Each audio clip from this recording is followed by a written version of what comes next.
This is Democracy Now!, democracynow.org, The War and Peace Report. I'm Amy Goodman. We turn now to New Orleans and southeast Louisiana, where more than 250 federal immigration agents launched Operation Catahoula Crunch this week. They reportedly aimed to make more than 5,000 arrests over 2 months. Homeland Security Secretary Kristi Noem says the operational target, quote, the worst of the worst, unquote. But local officials say they're skeptical. City Council member Leslie Harris responded, quote, there are nowhere near 5,000 violent offenders in our region. What we're seeing instead are mothers, teenagers, and workers being detained during routine check-ins from their homes and places of work. So far, agents have targeted the parking lots of home improvement stores like Home Depot and workers at construction sites. At a New Orleans City Council hearing Thursday, about 30 protesters were removed after demanding city leaders do more to protect immigrants, calling for ICE-free zones. In a public comment session, residents went to the microphone one by one and were cut off when it was clear they wanted to talk about immigration, which was not on the formal agenda. This is Mitch Gonzalez of Southeast Dignity Not Detention Coalition. After his mic was cut, he continued to try to be heard. We delivered a letter to City Council on November 21st. I'm part of the Southeast Dignity Not Detention Coalition. We requested a meeting. This should be on the agenda. It should be on the agenda. Public safety is at heart. Little kids are not going to school right now. People are not able to take their disabled parents to their medical appointments. Please, I'm begging you. And right now, it's about the safety of the people who live here. But I promise you, if these people are planning to stay here for 2 months and take as many as 5,000 of the people who live in this greater city of New Orleans. And they're the people who work here, they're the people who clean dishes here, they're the people who take care of the elderly in the nursing homes. Please, I'm begging you. For more, we're joined by Homero López, legal director for ISLA, Immigrant Services and Legal Advocacy, based in New Orleans. Welcome to Democracy Now!, Homero. If you can start off by talking about what exactly you understand this plan is. As they move in 250 immigration agents, they say they're making 5,000 arrests in the next 2 months. What's happening to New Orleans? Yes, thank you, Amy, for having me on. We have seen the officers come into the city and the surrounding areas as well, and the fact that they're looking for a specific quota, that they have a number that they're going after, makes it clear that they're not targeting, as they claim, the worst of the worst. Instead, they're going to target whoever they can, and as the Supreme Court has unfortunately authorized them, they're using racial profiling as part of that approach. They're calling it Catahoula Crunch. Louisiana's state dog is the Catahoula. Explain what they're saying here, what Kristi Noem is talking about, who the immigrants are that they're going after. Yeah, they originally had called it the Swamp Sweep, but I guess they thought SS was a little bit too on the nose, so they went after Catahoula Crunch instead. And what they're saying is they're going to target, folks who have criminal backgrounds, or at least that's the purported position from the higher-ups at least. There was a video of Bovino recently saying he's going after immigrants. He was asked, who are you targeting? Who are you looking for? And he said this is an immigration raid.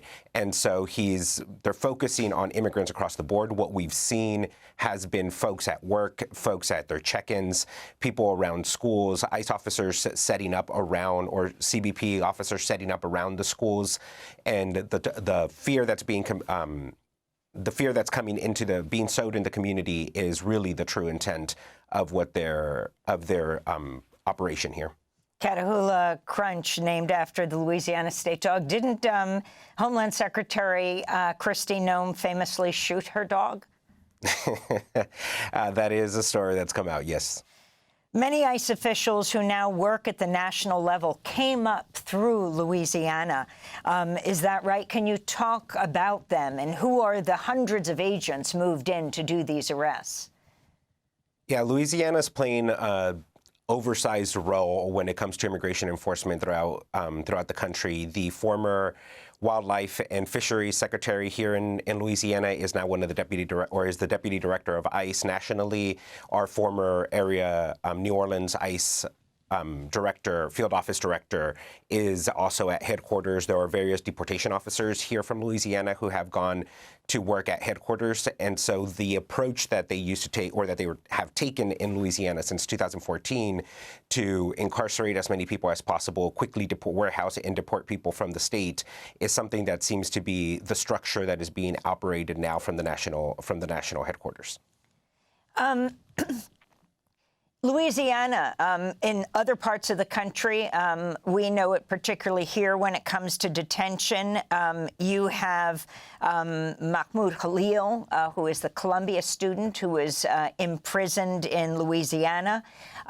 You have Rumeysa Öztürk, the Tufts graduate student who is imprisoned in Louisiana. Talk about the overall detention complex in Louisiana.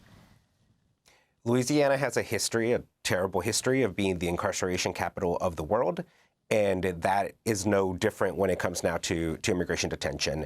Louisiana's number 2 when it comes to the state with the second largest detained immigrant population in the country, next to Texas. However, we're not a border state. We also don't have a large immigrant population by numbers. Instead, what Louisiana does is it receives a lot of people who are detained around the country. And so the additional aspect of what happens in Louisiana is that we have these very rural, isolated detention centers in central and northern Louisiana, which are very far away from major metropolitan or from major population centers, which means what you end up with is people removed from their legal and support systems. So when you had someone like Mahmoud Khalil being moved down here from New York, what you had was removing him from his social network, from people who could assist him, from being able to provide him with assistance. Same thing with Rumeysa Öztürk. And these were highly publicized cases where folks had large support networks. And so when we deal with folks who don't have those support networks, who don't have that publicity, who don't have that kind of support, and you have them in such a remote, isolated area, what you end up is basically warehousing folks without giving them an opportunity to fight their case and be able to present a viable case through actual due process. You can't help but notice that New Orleans is a blue city in a red state. Louisiana has the most detention beds outside of Texas. Can you talk about the consent decree that was overturned last month, Homero? The consent decree was overturned last month by the Justice Department, and they wanted to get rid of it. It had been in place for over a decade here in Louisiana that did not, or here in New Orleans, that had not allowed the local sheriff's office to cooperate with ICE. Now, the new sheriff, we don't know exactly what she's going to do. But what it does is it removes this tool that existed, which was originally implemented because of previous abuses that had been determined by a federal court that New Orleans police, New Orleans sheriff's office should not be cooperating, and had ordered the sheriff's office not to cooperate. Without that consent decree in place, it's now up to the sheriff. And so there is a movement on the ground from advocacy groups and from other organizers to push the sheriff to continue to have that kind of policy, but we'll see what comes from that. And can you talk about the people you represent? I mean, I think it's really important, not only in New Orleans, but around the country. A number of the people being picked up are going to their court hearings. They are following the rules, and they end up being arrested.